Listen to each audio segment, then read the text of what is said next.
And we were reminded last week, were we not as well, that while we need to ask the what question, God, what are you up to? Because it's precious and valuable, disappointed my pain. We also need to kind of ask, so what? Right? Tiskar blaze, the Greek phrase, basically means, so what? Some of the things that frustrate us, that take the joy out of our lives, really 100 years from now won't matter at all. So why let something that has such transient value, that in the scope of eternity really doesn't amount to a hill of beans, take the joy out of our lives now? So what? To many things that happen in our lives. We can, Philippians 1 says, find joy in suffering. And now we're kind of shifting gears to go to chapter 2. And chapter 2 says, here's another place where you can find joy. It's right where God put it. And make no mistake, brothers and sisters, we need to find joy.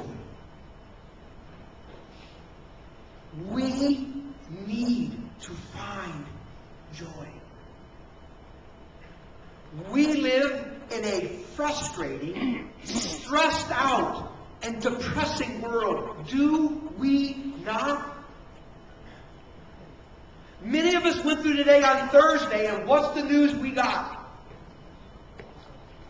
In Fort Hood, in Texas, a military officer takes a couple of automatic weapons, walks into a crowd of American soldiers, opens fire, kills 13, wounds severely 30 people. What a tragedy. We wake up on Friday, and what's the news we hear that day? We hear that a gunman in Orlando, Florida, walks into a business he gets kicked at, opens up fire, kills one, and wounds a half a dozen others. We also find out on Friday that unemployment in the United States of America has now reached 10.2%. Now in Michigan, we would think it would be great if we got down to 10.2%. But nationally, we're up highest in 26 years.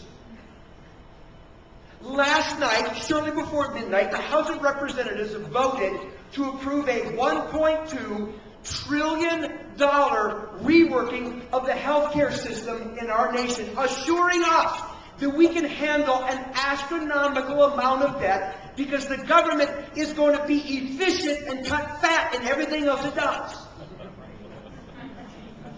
You feel good about that? And it appears as though we are mortgaging away the future of our children with numbers we cannot truly comprehend. We are fighting wars in 2 places overseas. The threat of terrorism still looms everywhere. And then there is H1N1. And when it comes to the swine flu, be afraid. Be very, very afraid. My wife and I were talking.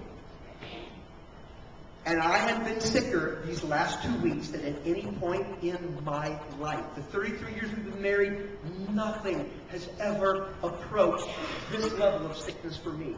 Talk about knocking me off my feet. It was an experience that I had absolutely never had before. And it was interesting because as I was going through this, you get to that place where you feel like you're going to die. And then you get to that place where you just really wish you would die. And when is it going to get better? And you ever noticed this? When physically, you're really suffering, all of a sudden, emotions that have been swirling through you all the time anyway, you no longer have the restraint to keep them in, and these emotions come bubbling to the surface. And man, I wrestled with such dark emotions. Laying in what we call the dungeon of death. And I'm laying there where I spent like 10 days. Just feeling miserable. And suddenly all these emotions were just so depressing and frustrating and overwhelming. It was miserable. And one of the things that I came to realize is, there's been a real shortage of joy in my life. Not because God didn't give me reasons to have joy, but because I failed to find them and enjoy them where God had put them. You see, when our joy level goes down, we are in a dangerous place. Here's what the Bible says in the book of Nehemiah, chapter 8, and verse 10. It says, the joy of the Lord is our what? Strength.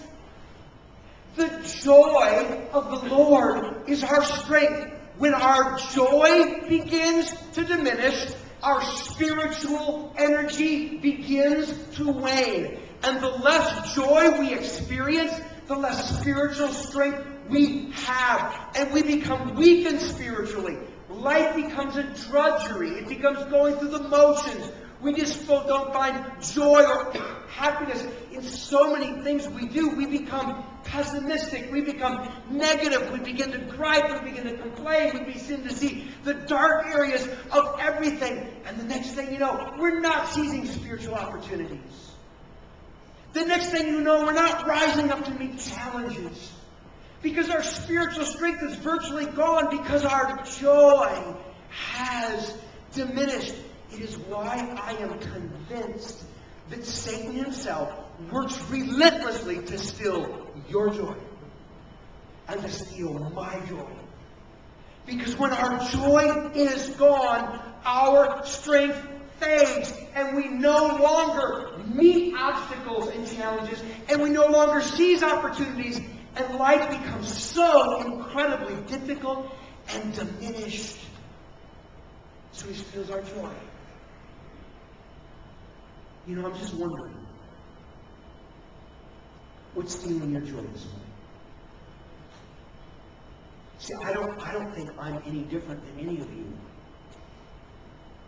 I think the things that I go through are the things you go through. And you know what I know? What I know is there are things in your life, I mean every person in this room, that right now are weighing on you.